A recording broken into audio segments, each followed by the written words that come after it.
Não existe discussão ética individual. Isso é um erro típico. Frase assim, porque eu tenho meus valores. Não existe isso. Moral na realidade, na raiz, ela é a versão latina da expressão etike, do grego, que dá em ética, e no latim dá em moros, que é moral. Ou seja, ética e moral são basicamente sinônimos na origem da filosofia. É mais ou menos mesa e table, certo?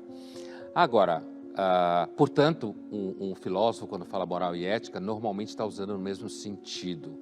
O senso comum é que acabou separando, achando que moral tem a ver só com costumes e hábitos, enquanto que a ética tem a ver com normas de conduta.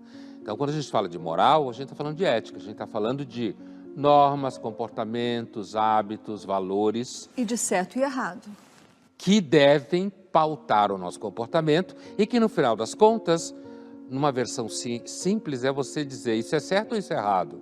O código moral normalmente vai guiar você em dizer se é certo ou errado, e na vida real é sempre mais difícil do que simplesmente dizer o que é certo ou errado. Então, o que os afetos têm a ver com a moral? Ou seja, esse código de normas que aponta para o que é certo e o que é errado. Porque como o ser humano é um ser de afetos, além de ser um ser de razão, portanto, aquilo que ele sente, o modo como ele é afetado pelo mundo à sua volta, pelas outras pessoas, o modo como isso ressoa dentro da sua vida psicológica e do seu corpo, influencia no seu comportamento, no sentido dele fazer coisas certas ou erradas, no sentido dele achar que certas coisas são certas e outras são erradas. Então, o afeto faz parte da ética e da moral, assim como a razão faz. O princípio utilitário é basicamente o seguinte: o que é ético? O que otimiza o bem-estar, o que otimiza o bem-estar é ético. Bem-estar do grupo maior possível de pessoas. Então, há uma dimensão racional no utilitarismo, né? Uma dimensão de você estabelecer normas de convívio público e coletivo que ampliem a experiência mais coletiva de bem-estar, inclua mais pessoas no bem-estar e que vá diminuindo as experiências de mal-estar, de sofrimento. É justamente a atenção aquilo que se chama na escola utilitária de recurso de comportamento. O que é isso? Significa o seguinte: se você fizer uma pessoa sofrer muito, a tendência dela é não ser ética, certo? Se o ambiente é muito ruim, tóxico, como está na moda falar, você tem dificuldade de que a pessoa tente observar certas normas de bom convívio. Por quê? Porque o ambiente é muito agressivo, muita desconfiança, muita violência. Então, aquele jogo de cintura ao qual você se refere é porque a escola utilitária inglesa, ela está atenta ao fato de que o ser humano foge da dor e busca o bem-estar. Foge da dor e busca o bem-estar. Então, quando você está preocupado em dizer, vamos organizar a ética desse lugar, a gente não pode esquecer que se essa organização não diminuir a dor, vai dar errado.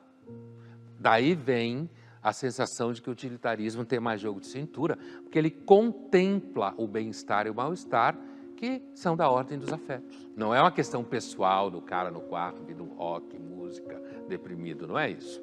Ética é sempre coletiva. Não existe discussão ética individual. Isso é um erro típico. Quer ver uma frase muito comum, quando tem gente assim achando que está falando de ética e de moral?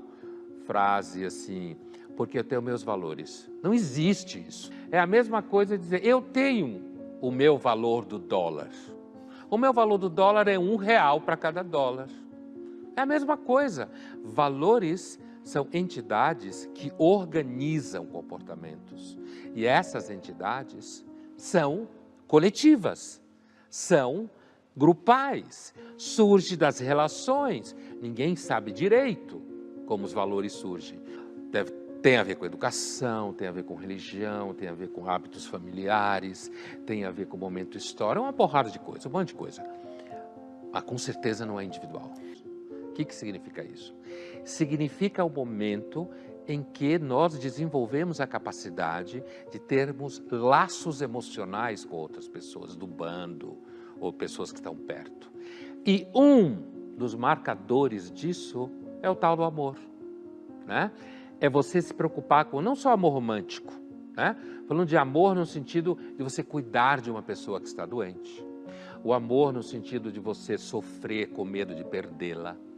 É o amor de você cuidar da cria. Imagine uma espécie como a nossa, de reprodução cruzada como a nossa, ou seja, depende de dois seres diferentes se relacionar para gerar, e que é uma espécie que a reprodução normalmente é um por fêmea, certo? No espaço de 9 meses de gestação, com risco para a fêmea, e que essa criança nasce, de certa forma, completamente, de certa forma, para ser suave, incapacitada a sofrer, por um razoável período de tempo.